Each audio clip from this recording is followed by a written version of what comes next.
Maka apabila engkau Muhammad hendak membaca Al-Quran, mohonlah perlindungan kepada Allah dari setan yang terkutuk.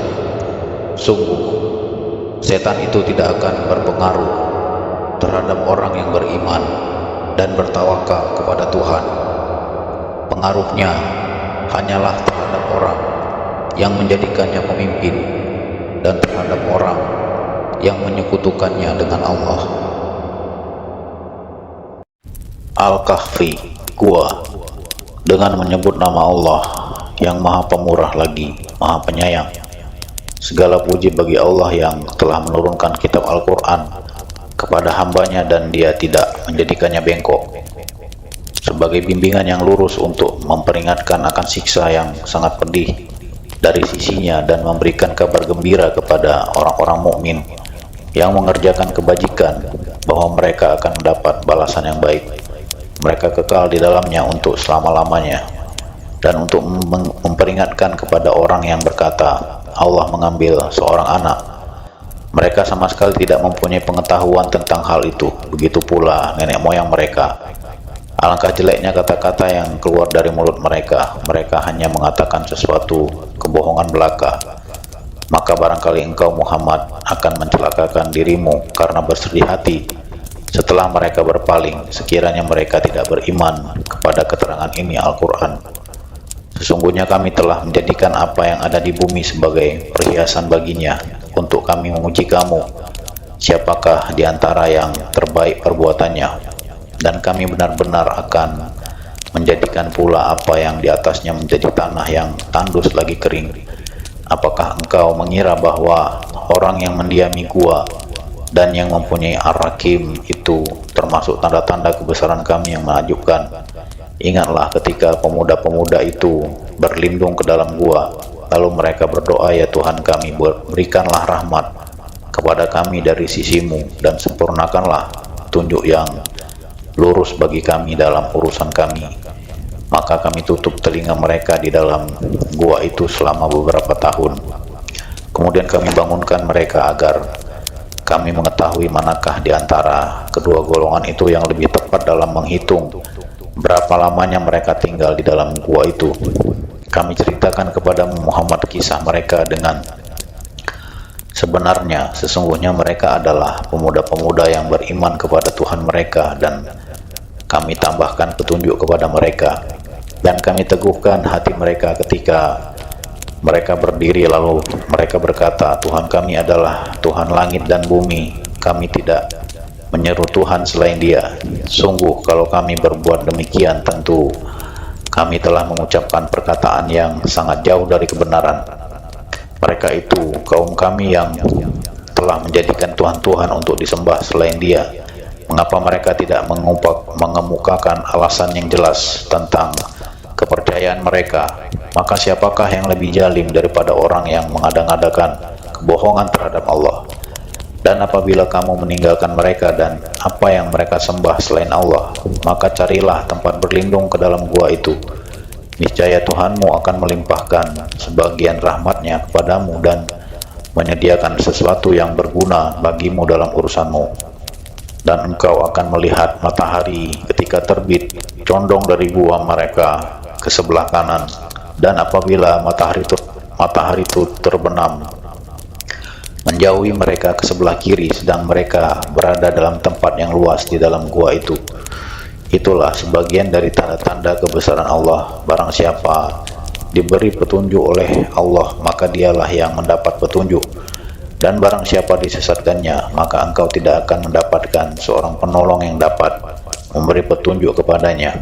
Dan engkau mengira mereka itu tidak tidur, padahal mereka tidur, dan kami bolak-balikkan mereka ke kanan dan ke kiri, sedang anjing mereka membentangkan kedua tangannya di depan pintu gua. Dan jika kamu menyaksikan mereka, tentu kamu akan berpaling melarikan diri karena dari mereka, dan pasti kamu akan dipenuhi rasa takut terhadap mereka. Dan demikianlah kami bangunkan mereka agar di antara mereka saling bertanya. Salah seorang di antara mereka berkata, sudah berapa lama kamu berada di sini? Mereka menjawab, kita berada di sini sehari atau setengah hari. Berkata yang lain lagi, Tuhanmu lebih mengetahui berapa lama kamu berada di sini, maka suruhlah salah seorang di antara kamu pergi ke kota dengan membawa uang perakmu ini, dan hendaklah dia lihat manakah makanan yang lebih baik, dan bawalah sebagian makanan itu untukmu, dan hendaklah dia berlaku lemah lembut, dan jangan sekali-kali menceritakan halmu kepada siapapun. Sesungguhnya jika mereka dapat mengetahui tempatmu, niscaya mereka akan melempari kamu dengan batu atau memaksamu kembali kepada agama mereka, dan jika demikian niscaya kamu tidak akan beruntung selama-lamanya. Dan demikian pula kami perlihatkan manusia dengan mereka, agar mereka tahu bahwa janji Allah benar dan bahwa kedatangan hari kiamat tidak ada keraguan padanya. Ketika mereka berselisih tentang urusan mereka, maka mereka berkata, dirikanlah sebuah bangunan di atas gua mereka. Tuhan mereka lebih mengetahui tentang mereka. Orang yang berkuasa atas utusan mereka berkata, kami pasti akan mendirikan sebuah rumah ibadah di atasnya. Nanti ada orang yang akan mengatakan jumlah mereka 3 orang, yang keempat adalah anjingnya, dan yang lain mengatakan jumlah mereka 5 orang, yang keenam adalah anjingnya, sebagai terkaan terhadap yang gaib, dan yang lain lagi mengatakan jumlah mereka 7 orang, dan yang kedelapan adalah anjingnya.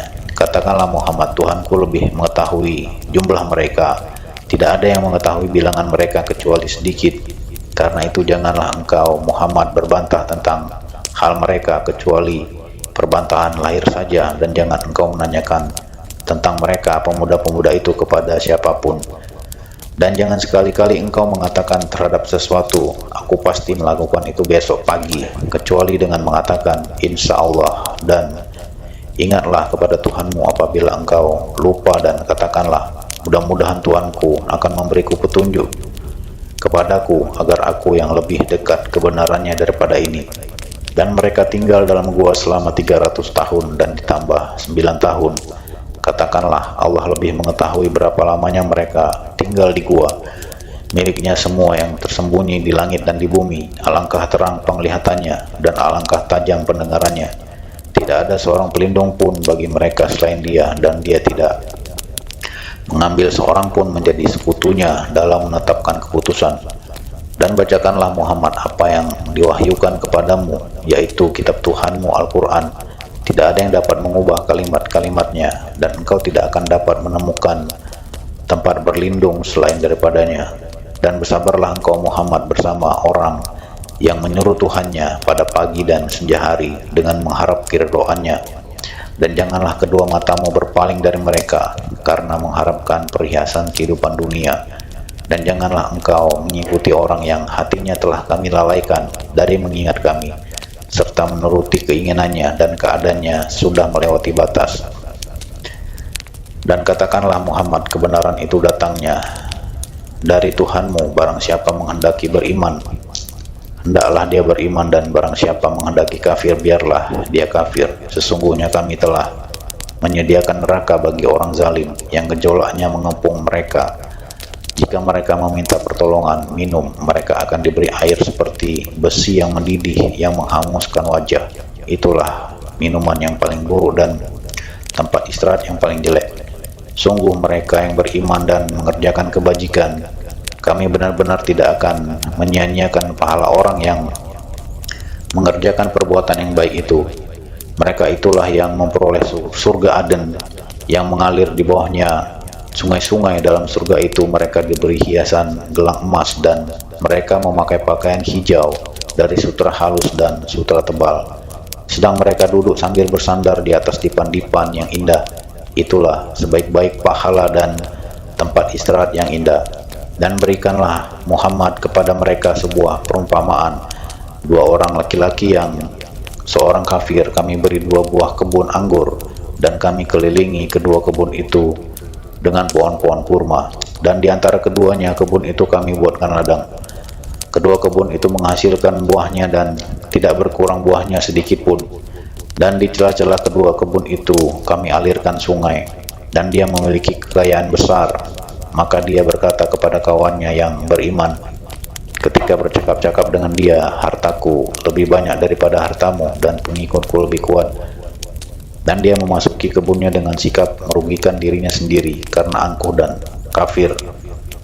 Dia berkata, aku kira kebun ini tidak akan binasa selama-lamanya, dan aku kira kiamat itu tidak akan datang, dan sekiranya aku dikembalikan kepada Tuhanku, pasti aku akan mendapat tempat kembali yang lebih baik daripada ini.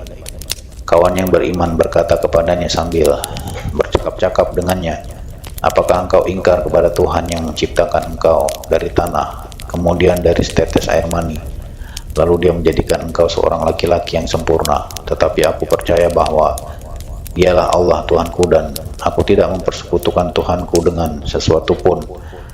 Dan mengapa ketika engkau memasuki kebunmu tidak mengucapkan Masya Allah, la quwata illa billah, sungguh atas kehendak Allah semua ini terwujud, tidak ada kekuatan kecuali dengan pertolongan Allah.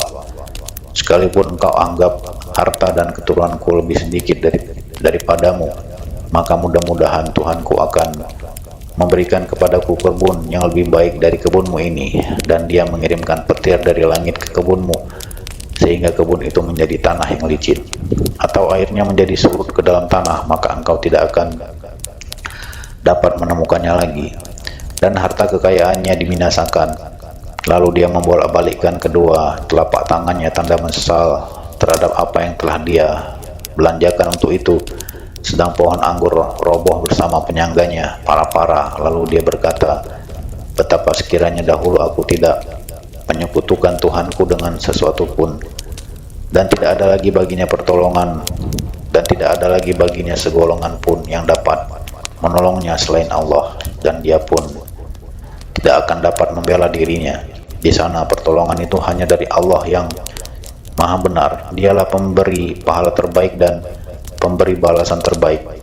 Dan buatkanlah untuk mereka manusia perumpamaan kehidupan dunia ini ibarat air hujan yang kami turunkan dari langit sehingga menyuburkan tumbuh-tumbuhan di bumi.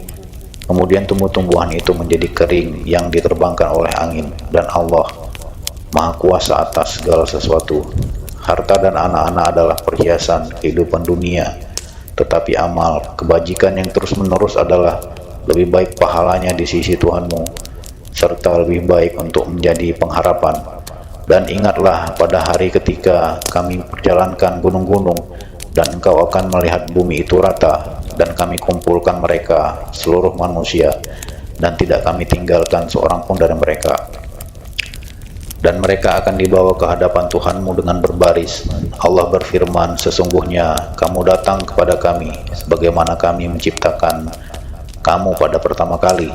Bahkan kamu menganggap bahwa kami tidak akan menetapkan bagi kamu waktu berbangkit untuk memenuhi perjanjian. Dan diletakkanlah kitab catatan amal, lalu engkau akan melihat orang yang berdosa merasa ketakutan terhadap apa yang tertulis di dalamnya. Dan mereka berkata, betapa celaka kami, kitab apakah ini? Tidak ada yang tertinggal, yang kecil dan yang besar, melainkan tercatat semuanya. Dan mereka dapati semua apa yang telah mereka kerjakan tertulis, dan Tuhanmu tidak menjalimi seorang jua pun.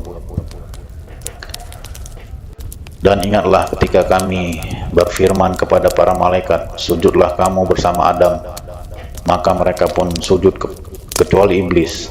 Dia adalah dari golongan jin, maka dia mendurhakai perintah Tuhannya. Pantaskah kamu menjadikan dia dan keturunannya sebagai pemimpin selain aku, padahal mereka adalah musuhmu? Sangatlah buruk iblis itu sebagai pengganti Allah bagi orang yang zalim. Aku tidak menghadirkan mereka, iblis dan anak cucunya, untuk menyaksikan penciptaan langit dan bumi, dan tidak pula penciptaan diri mereka sendiri. Dan aku tidak menjadikan orang yang menyesatkan itu sebagai penolong.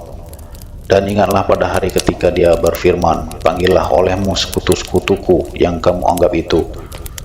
Mereka lalu memanggilnya, tetapi mereka sekutu-sekutu tidak membahas seruan mereka, dan kami adakan untuk mereka tempat kebinasaan, neraka. Dan orang yang berdosa melihat neraka, lalu mereka menduga bahwa mereka akan jatuh ke dalamnya, dan mereka tidak menemukan tempat berpaling darinya. Dan sesungguhnya kami telah menjelaskan berulang-ulang kepada manusia dalam Al-Quran ini dengan bermacam-macam perumpamaan, tetapi manusia adalah memang yang paling banyak membantah, dan tidak ada sesuatu pun yang menghalangi manusia untuk beriman ketika petunjuk telah datang. kepada mereka dan memohon ampunan kepada Tuhannya, kecuali keinginan menanti datangnya hukum Allah yang telah berlaku pada umat yang terdahulu, atau datangnya azab atas mereka yang nyata. Dan kami tidak mengutus rasul-rasul melainkan sebagai pembawa kabar gembira dan pemberi peringatan, tetapi orang yang kafir membantah dengan cara yang batil, agar dengan demikian mereka dapat melenyapkan yang hak kebenaran, dan mereka menjadikan ayat-ayatku dan apa yang diperingatkan terhadap mereka sebagai olok-olokan. Dan siapakah yang lebih zalim daripada orang yang telah diperingatkan dengan ayat-ayat Tuhannya, lalu dia berpaling darinya dan melupakan apa yang telah dikerjakan oleh kedua tangannya? Sungguh kami telah menjadikan hati mereka tertutup sehingga mereka tidak memahaminya, dan kami letakkan pula sumbatan di telinga mereka. Kendati pun engkau Muhammad menyeru mereka kepada petunjuk, niscaya mereka tidak akan mendapat petunjuk untuk selama-lamanya. Dan Tuhanmu Maha Pengampun, memiliki kasih sayang. Jika Dia hendak menyiksa mereka karena perbuatan mereka, tentu Dia akan menyegerakan siksa bagi mereka. Tetapi bagi mereka ada waktu tertentu untuk mendapat siksa yang mereka tidak akan menemukan tempat berlindung darinya. Dan penduduk negeri itu telah kami binasakan ketika mereka berbuat zalim, dan telah kami tetapkan waktu tertentu bagi kebinasaan mereka. Dan ingatlah ketika Musa berkata kepada pembantunya, aku tidak akan berhenti berjalan sebelum sampai ke pertemuan dua laut, atau aku akan berjalan terus sampai bertahun-tahun. Maka ketika mereka sampai ke pertemuan dua laut itu, mereka lupa ikannya, lalu ikan itu melompat mengambil jalannya ke laut. Maka ketika mereka telah melewati tempat itu, Musa berkata kepada pembantunya, bawalah kemari makanan kita, sungguh kita telah merasa letih karena perjalanan kita ini. Dia, pembantunya, menjawab, tahukah engkau ketika kita mencari tempat berlindung di batu tadi, maka aku lupa menceritakan tentang ikan itu, dan tidak ada yang membuat aku lupa untuk mengingatnya kecuali setan. Dan ikan itu mengambil jalannya ke laut dengan cara yang aneh sekali. Dia, Musa, berkata, itulah tempat yang kita cari. Lalu keduanya kembali mengikuti jejak mereka semula. Lalu mereka berdua bertemu dengan seorang hamba di antara hamba-hamba kami yang telah kami berikan rahmat kepadanya dari sisi kami, dan telah kami ajarkan ilmu kepadanya dari sisi kami. Musa berkata kepadanya, bolehkah aku mengikutimu agar engkau mengajarkan kepadaku ilmu yang benar yang telah diajarkan kepadamu untuk menjadi petunjuk? Dia menjawab, sungguh engkau tidak akan sanggup sabar bersamaku, dan bagaimana engkau akan dapat bersabar atas sesuatu sedang engkau belum mempunyai pengetahuan yang cukup tentang hal itu? Dia, Musa, berkata, insya Allah akan engkau dapati aku orang yang sabar, dan aku tidak akan menentangmu dalam urusan apapun. Dia berkata, jika engkau mengikutiku, maka janganlah engkau menanyakan kepadaku tentang sesuatu apapun sampai aku menerangkannya kepadamu. Maka berjalanlah keduanya hingga ketika keduanya menaiki perahu, lalu dia melubanginya. Dia, Musa, berkata, mengapa engkau melubangi perahu itu? Apakah untuk menenggelamkan penumpangnya? Sungguh engkau telah berbuat sesuatu kesalahan yang besar. Dia berkata, bukankah sudah kukatakan bahwa engkau tidak akan mampu sabar bersamaku? Dia, Musa, berkata, janganlah engkau menghukum aku karena kelupaanku, dan janganlah engkau membebani aku dengan sesuatu kesulitan dalam urusanku. Maka berjalanlah keduanya hingga ketika keduanya berjumpa dengan seorang anak muda, maka dia membunuhnya.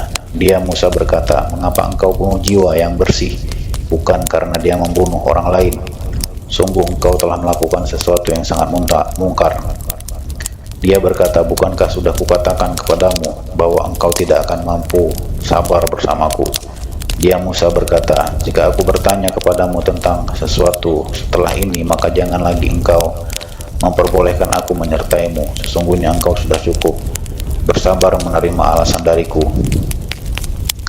Maka keduanya berjalan hingga ketika keduanya sampai kepada penduduk suatu negeri. Mereka berdua meminta dijamu oleh penduduknya, tetapi mereka, penduduk negeri itu, tidak mau menjamu mereka. Kemudian keduanya mendapatkan dinding rumah yang hampir roboh di negeri itu. Lalu dia menegakkannya.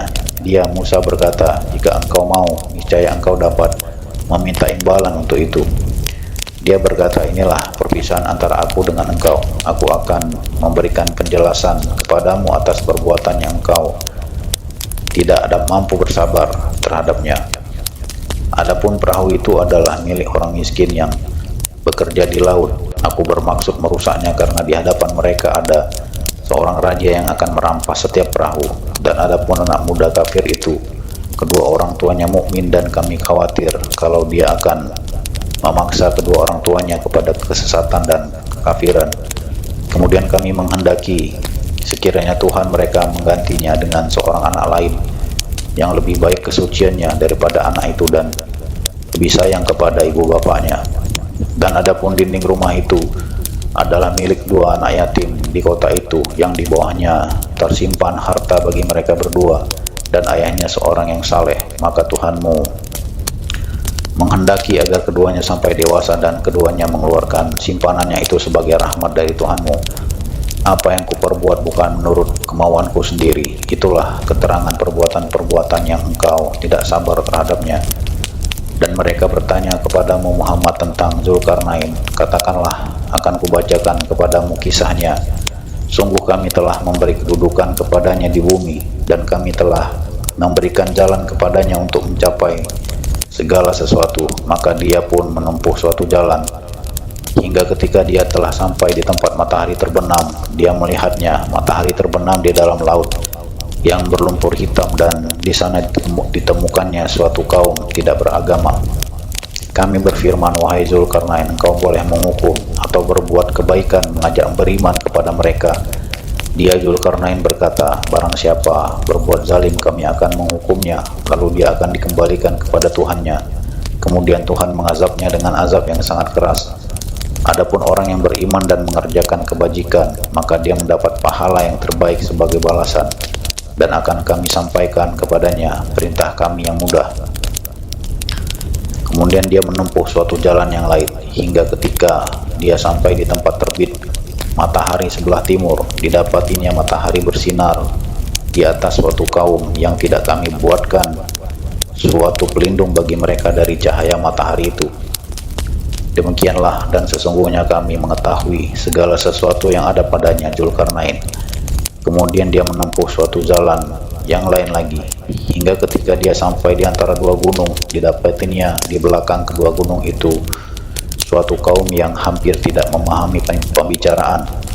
Mereka berkata, "Wahai Zulkarnain, sungguh Ya'juj dan Ma'juj itu sekelompok manusia berbuat kerusakan di bumi. Maka bolehkah kami membayarmu imbalan agar engkau membuatkan dinding penghalang antara kami dan mereka?" Dia, Zulkarnain, berkata, "Apa yang telah dianugerahkan Tuhan kepadaku lebih baik daripada imbalanmu, maka bantulah aku dengan kekuatan agar aku dapat membuatkan dinding penghalang antara kamu dan mereka. Berilah aku potongan-potongan besi, hingga ketika potongan besi itu telah terpasang sama rata dengan kedua puncak gunung itu." Dia, Zulkarnain, berkata, "Tiuplah api itu." Ketika besi itu sudah menjadi merah seperti api, dia pun berkata, "Berilah aku tembaga yang mendidih agar kutuangkan ke atasnya besi panas itu." Maka mereka, Ya'juj dan Ma'juj, tidak dapat mendakinya dan tidak dapat pula melubanginya.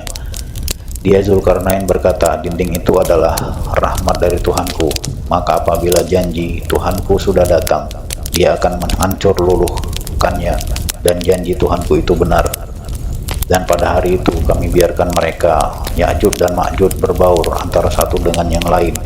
Dan apabila sangkakala ditiup lagi, akan kami kumpulkan mereka semuanya. Dan kami perlihatkan neraka jahanam dengan jelas pada hari itu kepada orang kafir, yaitu orang yang mata hatinya dalam keadaan tertutup, tidak mampu dari memperhatikan tanda-tanda kebesaranku, dan mereka tidak sanggup mendengar. Maka apakah orang kafir menyangka bahwa mereka dapat mengambil hamba-hambaku menjadi penolong selain aku? Sungguh kami telah menyediakan neraka jahanam sebagai tempat tinggal bagi orang-orang kafir. Katakanlah Muhammad, apakah perlu kami beritahukan kepadamu tentang orang yang paling rugi perbuatannya, yaitu orang yang sia-sia perbuatannya dalam kehidupan dunia, sedangkan mereka mengira telah berbuat sebaik-baiknya. Mereka itu adalah orang yang mengingkari ayat-ayat Tuhan mereka dan tidak percaya terhadap pertemuan dengannya. Maka sia-sia amal mereka dan kami tidak memberikan penimbangan terhadap amal mereka pada hari kiamat. Demikianlah balasan mereka itu, neraka jahanam karena kekafiran mereka dan karena mereka menjadikan ayat-ayatku dan rasul-rasulku sebagai bahan olok-olok. Sungguh orang yang beriman dan mengerjakan kebajikan, untuk mereka disediakan surga Firdaus sebagai tempat tinggal. Mereka kekal di dalamnya, mereka tidak ingin pindah dari sana. Katakanlah Muhammad, seandainya lautan menjadi tinta untuk menulis kalimat-kalimat Tuhanku, maka pasti habislah lautan itu sebelum selesai penulisan kalimat-kalimat Tuhanku, meskipun kami datangkan tambahan sebanyak itu pula. Katakanlah Muhammad, sesungguhnya aku ini hanya seorang manusia seperti kamu yang telah menerima wahyu bahwa sesungguhnya Tuhan kamu adalah Tuhan yang Maha Esa. Maka barang siapa mengharap pertemuan dengan Tuhannya, maka hendaklah dia mengerjakan kebajikan dan janganlah dia menyekutukan dengan sesuatu pun dalam beribadah kepada Tuhannya.